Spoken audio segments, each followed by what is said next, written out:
میرا نام مرحا ہے، میری عمر 18 سال۔ میرا شوہر عاشر علاج کے لیے باہر گیا تھا۔ ہم دونوں ایک دوسرے بغیر بے چین تھے کیونکہ ابھی ہماری شادی کو کچھ ہی دن گزرے تھے۔ عاشر اسے تنگ کرنا چاہتا تھا کہ مرحا کا صبر ٹوٹ گیا۔ تو دونوں پوری کہانی دیکھیں میرے ساتھ۔ پہلی چاہت کس نمبر 8۔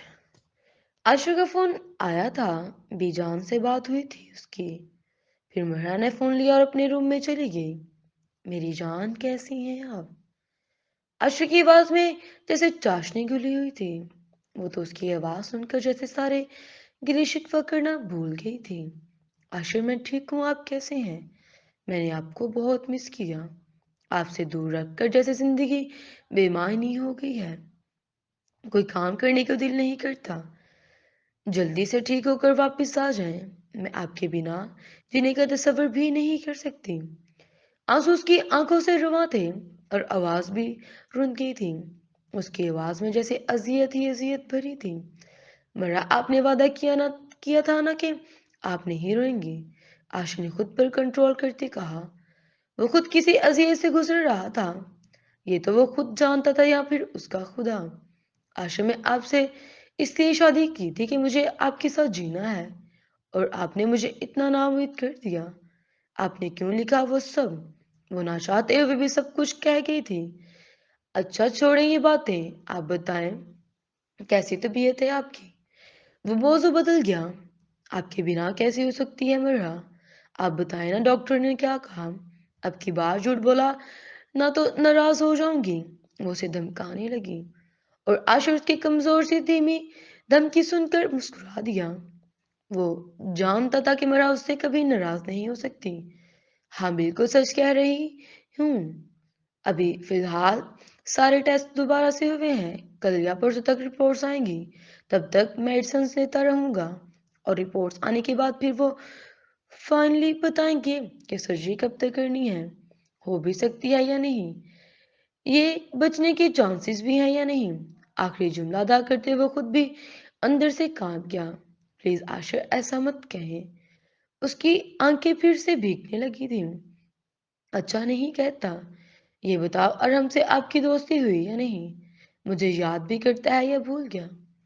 اس نے مرا کی رودی ہوئی آواز سنی تو پھر سے بھاگ گیا۔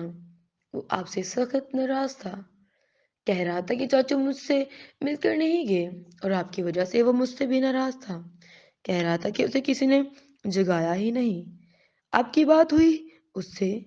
وہ اب آنسو پہنچنے ارم کے بارے میں پوچھنے لگی۔ ہاں مجھ سے بھی خفا تھا، مگر پھر میں نے اسے منا لیا۔ اگر ابھی اس کے سامنے ہوتا نا تو اس نے میرے بال کھینچنے تھے۔ اسے جب مجھ پر غصہ آتا تو وہ مجھ سے خوب لڑتا ہے۔ قسم سے بہت مس کر رہا ہوں اسے۔ عاشق کو ارحم بہت عزیز تھا، صرف ارحم کو۔ مرا کو بہت عجیب لگا کہ ایک بار بھی عاشر نے اسے نہیں کہا کہ وہ اسے یاد آ رہی تھی۔ ہاں ارحم کو اور سب کو۔ عاشر اس کی بے چینی کو محسوس کرتے ہوئے اسے تنگ کرنے لگا۔ سب مطلب مرا کے منہ سے اپنا نام سننا چاہ رہی تھی۔ سب مطلب سب، بی جان، فیصلہ بھائی، فریاد بھابھی، ارحم اور ابھی عاشر کی بات بھی پوری نہیں ہوئی تھی کہ وہ بھی بہت بڑی اور بس۔ عاشر کو اسے تنگ کرنا اچھا لگ رہا تھا۔ اچھا اس کا ضبط پھر سے ٹوٹ گیا۔ وہ اچھا کہہ کر پھر سے رونے لگی۔ ارے ارے میری وائفی، کیوں رو رہی ہو؟ عاشر پریشان ہو گیا۔ جو دل میں رہتے ہیں نا انہیں یاد کرنے کی ضرورت نہیں ہوتی، اور میرے دل کی ہر دھڑکن، ہر سانس پر صرف اور صرف آپ کا حق ہے۔ مرحبا پلیز مت روئیں۔ مجھے پتا ہے کہ آپ رونے کے بہانے ڈھونڈتی رہتی ہیں، اور آپ کو معلوم ہے کہ عاشر کو کتنا چاہتا ہے۔ پھر بھی اتنی بے یقینی۔ عاشر جانتا تھا کہ وہ اسے محبت کا اظہار نہ کرنے کی وجہ سے رو رہی تھی، بلکہ اس کی حالت کی وجہ سے رو رہی تھی۔ نہیں عاشر، بس میں آپ کے بنا نہیں رہ سکتی۔ وہ اب سے کیوں سے رو رہی تھی؟ اچھا ٹھیک ہے، میں بی جان سے آپ کی شکایت کروں گا کہ آپ رو رہی تھی۔ عاشر نے ہوا میں تیر پھینکا تھا جو کہ نشانے پر جا لگا۔ سوری، اب نہیں روں گی۔ مرحا نے فوراً اسے اپنے آنسو پوچھے۔ That's like a good girl.